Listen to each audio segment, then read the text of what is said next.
We're asked to find the x-intercepts here for this function, x cubed minus x squared minus 16x plus 16. When we have four terms like this, especially when we have an x to the power of 3, it's very difficult to determine which x value is needed to make the entire thing 0. Remember that x-intercepts are defined as the x values when y equals 0, or in this case f of x equals 0. So that'll be the first step, is let's just set this equation to 0 so we know what we're working with. Now what is easier is if we have the function, instead of it being in polynomial form, we can actually factor it so that we have multiple terms multiplied to each other, because if you have 2 or 3 things or 4 things multiplied to each other to give 0, you know one of those things must be 0. That's the only way you actually multiply to 0. So we're going to start by factoring a cubic. We're going to use the factor theorem.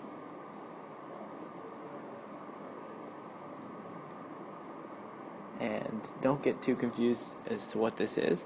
What we want to do is we want to look straight at the constant in the equation, so that's the number without any x's, and that's 16. We know that only factors of 16 can be used to create, to make this equation 0. So in other words, we can try, if we think of the factors of 16, we have 1, 2, 4, 8, and 16. So we can use plus or minus all of these factors to basically plug in for x to determine which ones give 0. Now, that's 5 times 2, that's 10 different numbers, so we don't want to test all of those. But we can start, we want to test one of them, and then we can use division or kind of a backing into a solution to get the other bracket. So let's start with 1. Let's just test 1. And if we get 1, we'll put in 1 for x to become 0, we know that x minus 1 will be a factor. Let me show you what I mean. So f of 1, we just put 1 in everywhere we see an x.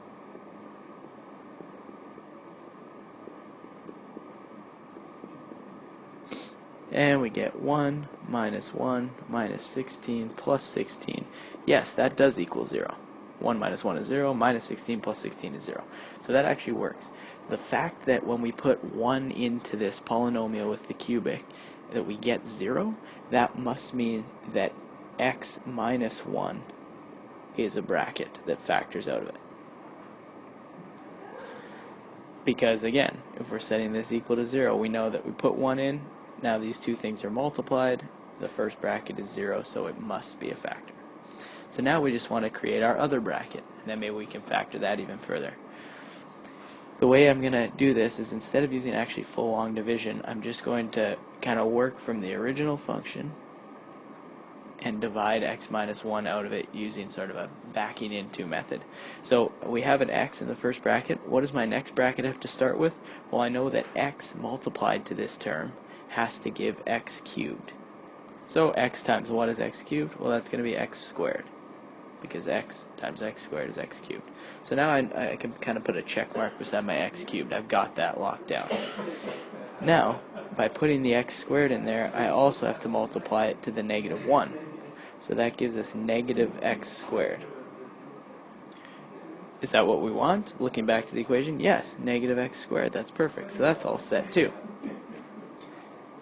Then we move on to the next step. We need a negative 16x. So what number has to go here, which will be multiplied to the x, to give negative 16x? Well, clearly that's negative 16, because negative 16 times x is negative 16x. So this guy gets a check mark. Now, to double check that we've got the last number correct, negative 16 also gets multiplied to the negative 1. Negative 16 times negative 1 is positive 16, so we're all set. So in other words, that initial polynomial, x cubed minus x squared minus 16x plus 16, can factor down to x minus 1 times x squared minus 16. The final factoring, since we should recognize that x squared minus 16 is a difference of squares, we can factor that down to x plus 4, x minus 4, and we're still equal to 0. So we can see that to make this bracket 0, x equals 1. To make this bracket 0, x equals negative 4. And to make this bracket 0, x equals 4. So those are your 3 x-intercepts of the original function. So to recap, use the factor theorem to get that first bracket x minus 1 out. In this case, 1 worked because f of 1 equaled 0. If that doesn't work, try -1. If that doesn't work, try 2, try -2. You'll hit 1 fairly soon. Factor that bracket out. Create your second bracket by using that backing into method, we'll call it, which is basically like long division, and then fully factor that second bracket when needed. Hopefully this was helpful. Factor theorem basically works for any cubic function that actually does factor nicely. If you try all of those factors, which could take a while, and it doesn't come out to 0 at any point, then it doesn't actually factor cleanly and you'll have to use another method. Hopefully this is helpful. Any other questions, feel free to reach out to us, info@arnoldtutoring.com. Thanks.